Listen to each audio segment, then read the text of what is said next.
بسم اللہ الرحمن الرحیم۔ ایک بوڑھی خاتون کا انٹرویو لیا گیا جنہوں نے اپنے شوہر کے ساتھ 50 سال کا عرصہ پرسکون طریقے اور ہنسی خوشی سے گزارا۔ پھر اس خاتون سے پوچھا گیا کہ اس 50 سال پرسکون زندگی کا آخر راز کیا ہے؟ کیا وہ کھانا بنانے میں بہت ماہر تھی، یا پھر خوبصورتی اس کا سبب تھا، یا ڈھیر سارے بچوں کا ہونا اس کا سبب ہے، یا پھر کوئی اور بات ہے؟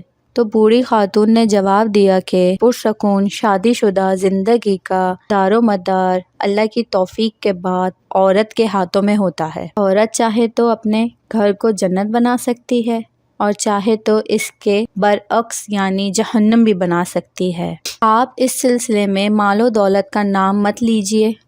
بہت ساری مالدار عورتیں جن کی زندگی اجیرن بنی ہوئی ہے، شوہر ان سے بھاگا رہتا ہے۔ کچھ آج شادی شدہ زندگی کا سبب اولاد بھی نہیں ہے۔ بہت ساری عورتیں ہیں جن کے 6 7 بچے ہیں، پھر بھی وہ شوہر کی محبت سے محروم ہیں، بلکہ طلاق تک کی نوبت آ جاتی ہے۔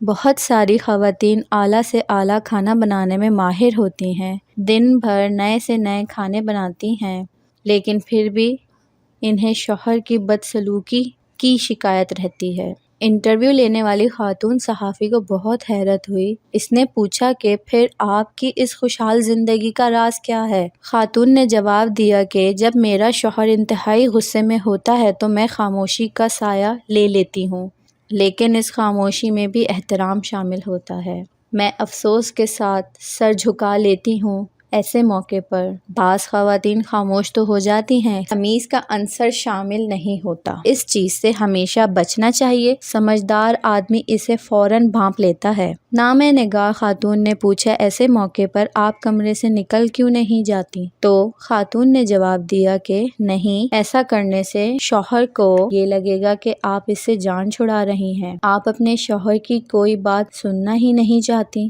ایسے موقع پر خاموش رہنا چاہیے، اور جب تک وہ پرسکون نہ ہو جائے اس کی کسی بات کے مخالف نہیں کرنی چاہیے۔ جب شوہر کسی حد تک پرسکون ہو جاتا ہے تو میں کہتی ہوں، کیا پوری ہو گئی اب آپ کی بات؟ پھر میں چلی جاتی ہوں، کیونکہ میرا شوہر بول بول کر تھک چکا ہوتا ہے اور چیخنے چلانے کے بعد اسے تھوڑی آرام کی ضرورت ہوتی ہے۔ میں کمرے سے نکل جاتی ہوں اور اپنے معمول کے مطابق اپنے کاموں میں مصروف ہو جاتی ہیں۔ خاتون صحافی نے پوچھا کہ اس کے بعد آپ کیا کرتی ہیں؟ کیا آپ بول چال بند کرنے کا اسلوب اپنا لیتی ہیں، ایک آدھا ہفتہ بات چیت نہیں کرتی؟ تو بوڑھی خاتون نے جواب دیا، ارے نہیں، اس بری عادت سے ہمیں بچنا چاہیے کہ 2 دھاری ہتھیار ہے۔ جب آپ ایک ہفتے تک شوہر سے کوئی بات چیت نہیں کریں گے، ایسے وقت میں جبکہ اسے آپ کے ساتھ مسلط کی ضرورت ہوتی ہے، تو وہ اس کیفیت کا عادی ہو جائے گا، اور پھر یہ چیزیں بڑھتے بڑھتے خطرناک قسم کی نفرت کی شکل اختیار کر لیں گی۔ خاتون صحافی نے پوچھا کہ پھر آپ کیا کرتی ہیں؟ تو خاتون بولی، میں 2-3 گھنٹے کے بعد شوہر کے پاس ایک گلاس جوس یا ایک کپ چائے کا لے کر جاتی ہوں اور محبت بھرے انداز میں کہتی ہوں، ارے پی لیجئے نا۔ حقیقت میں شوہر کو اس چیز کی ضرورت ہوتی ہے۔ پھر میں اپنے شوہر سے نارمل انداز میں بات کرنے لگتی ہوں۔ وہ مجھ سے پوچھتا ہے کیا میں اس سے ناراض ہوں، تو میں کہتی ہوں ارے نہیں۔ تو اس کے بعد وہ اپنی سخت کلامی پر معذرت ظاہر کرتا ہے اور خوبصورت قسم کی باتیں کرنے لگتا ہے۔ انٹرویو لینے والی خاتون نے پوچھا، اور آپ اس کی یہ بات نہیں مان لیتی؟ ہاں، تو خاتون بولی، جی بالکل، میں کوئی نادان تھوڑی ہوں، مجھے اپنے آپ پر پورا بھروسہ ہے کہ آپ چاہتی ہیں کہ میرا شوہر جب غصے میں ہو تو میں اس کی ہر بات کا یقین کر لوں، اور جب وہ پرسکون ہو تو اس کی کوئی بات نہ مانوں۔ تو خاتون صحافی نے پوچھا، اور آپ کی عزت نفس؟ خاتون بولی، پہلی بات تو یہ کہ میری عزت نفس اسی وقت ہے جب میرا شوہر مجھ سے راضی ہو اور ہماری شادی شدہ زندگی پرسکون ہو۔ دوسری بات یہ کہ شوہر اور بیوی کے درمیان عزت و نفس کی کوئی چیز نہیں ہوتی۔ جب بیوی اور شوہر ایک دوسرے کے لباس میں ہیں تو پھر کیسی عزت و نفس؟ آج کی کہانی بتانے کا مقصد صرف نہ تھا کہ جو رشتے